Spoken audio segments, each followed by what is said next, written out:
Hello everyone, welcome to MCQs for Judiciary Exams. Question number 1.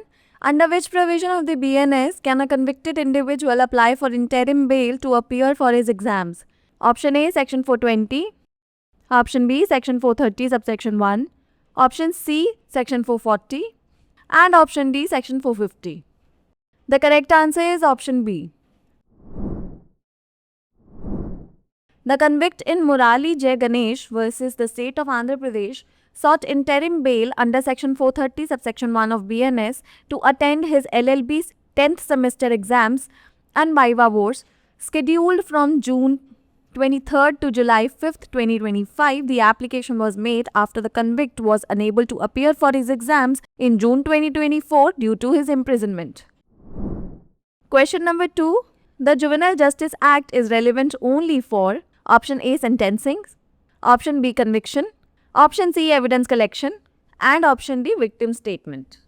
The correct answer is Option A. The Rajasthan High Court in Kailash vs. State of Rajasthan ruled that Juvenile Justice Act is applicable only to the quantum of sentence for a juvenile and the conviction will not be vitiated if the inquiry is not conducted by the Juvenile Justice Board. Question number 3. Under Section 35 of CPC, can a court determine cost if it has no jurisdiction to try the suit? Option A, yes, the court can still determine costs. Option B, no, the court cannot determine the cost without jurisdiction. Option C, yes, but only in specific cases. Option D, no, only if the case is transferred to another court. The correct answer is Option A. Section 35 of CPC grants the court the power to determine cost even if it has no jurisdiction to try the suit. Question number 4. How does the person's character affect damages in civil cases? Option A, it does not affect the amount of damages. Option B, it increases the amount of damages awarded. Option C, it is relevant and may affect the amount of damages. And Option D, it only affects criminal cases, not civil ones. The correct answer is Option C. Section 50 of the BSA states that a person's character can influence the amount of damages they should receive in civil cases. Question number 5.